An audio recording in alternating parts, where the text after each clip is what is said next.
warahmatullahi wabarakatuh. Perkenalkan Mas Yamata 9, NIM 931215419. Di sini saya dari kelompok 12 akan sedikit memberikan review dari makalah yang telah dibuat dengan judul Dewan Pengawas Syariah dan juga Dewan Syariah Nasional, juga disebut dengan DPS dan juga DSN. Yang pertama mengenai pengertian Dewan Pengawas Syariah itu sendiri.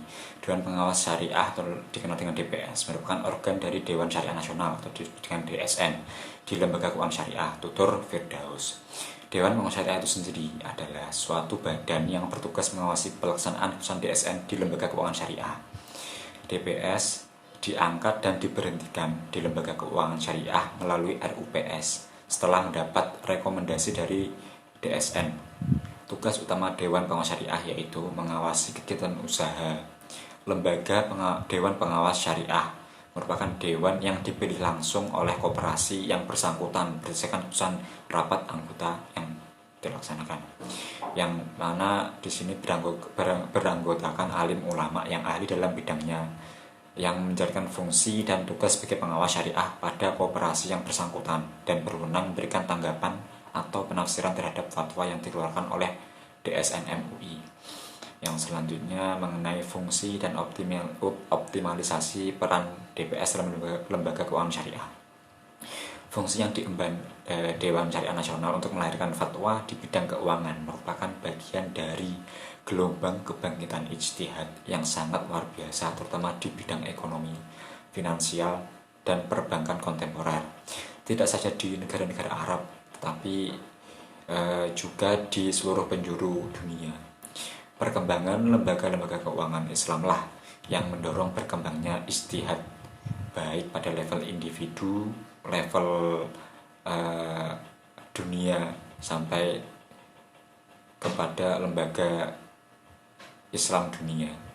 Pada sisi lain, kenyataannya tersebut telah menghapus dugaan bahwa selama ini ijtihad dilakukan oleh mujtahid tertentu itu bersifat informal.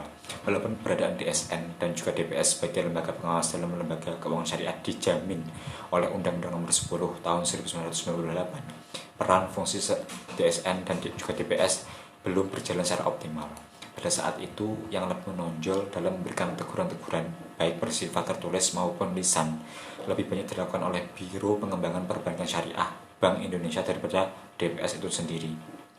Padahal di sini DSN dan juga DPS mempunyai kewenangan untuk melaksanakan tugasnya sebagai badan yang sah, di mana untuk pengawas sebagai badan pengawas syariah.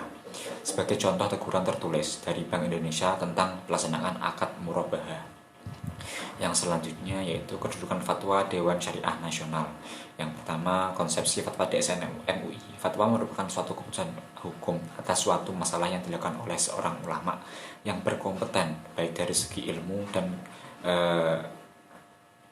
kewenangannya. Fatwa dikeluarkan baik diminta ataupun tidak. Karena itu perkembangan fatwa dalam sistem hukum Islam sangat berkembang seiring dengan permasalahan sosial yang dimana semakin hari semakin banyak dan kompleks serta krusial dibandingkan dengan permasalahan yang terjadi pada saat masa Nabi Muhammad SAW dan para sahabat. Yang kedua, tugas DSN yang pertama, satu, mengeluarkan fatwa yang mengikat Dewan Pengawas Syariah di masing-masing lembaga keuangan syariah dan menjadi dasar tindakan hukum pihak terkait. Yang kedua, mengeluarkan fatwa yang menjadi landasan bagi ketentuan atau peraturan yang dikeluarkan oleh institusi yang berhak seperti Kementerian Keuangan dan Bank Indonesia. Yang ketiga, memberikan dukungan atau mencabut serta menyokong nama-nama yang akan duduk sebagai Dewan Pengawas Syariah pada suatu lembaga keuangan syariah. Yang keempat, mengundang para ahli untuk menjelaskan suatu masalah yang diperlukan dalam pembahasan ekonomi syariah, termasuk otoritas moneter ataupun lembaga keuangan, baik dalam maupun luar negeri. Yang kelima, memberikan rekomendasi kepada lembaga keuangan syariah untuk menghentikan penyimpangan dari fatwa yang telah dikeluarkan oleh Dewan Syariah Nasional atau disebut dengan DSN. Yang keenam, mengusulkan kepada institusi yang berhak untuk mengambil tindakan apabila tidak didengar peran fatwa DSN MUI dalam mendorong pelaksanaan ekonomi syariah di bidang usaha perbankan syariah di Indonesia. Hampir seluruh fatwa-fatwa yang dikeluarkan oleh DSN MUI Yang selanjutnya, peran fatwa DSN MUI dalam mendorong pelaksanaan ekonomi syariah. Hampir seluruh fatwa-fatwa yang dikeluarkan oleh DSN MUI semakin menunjukkan perannya dalam sebagian peraturan Bank Indonesia dan pelaku fikih muamalah. Diadaptasilah dan digabung menjadi satu dalam peraturan Bank Indonesia. Dalam prakteknya pelaksanaan perbankan syariah, Bank Indonesia telah banyak mengeluarkan peraturan sebagai tuntunan pelaksanaan prinsip-prinsip syariah. Fatwa pada dasarnya memiliki sifat sesuai dengan keadaan dan situasi tempat serta mengikuti pemahaman kontemporer, sehingga fatwa dapat mengalami perubahan. Apabila terjadi perubahan fatwa DSN MUI terhadap permasalahan tertentu, maka hal ini bukan tidak mungkin berakibat pada perubahan ketentuan Bank Indonesia. Namun dalam prakteknya, berdasarkan data penelitian, belum ada perubahan peraturan Bank Indonesia akibat perubahan fatwa dari DSN MUI.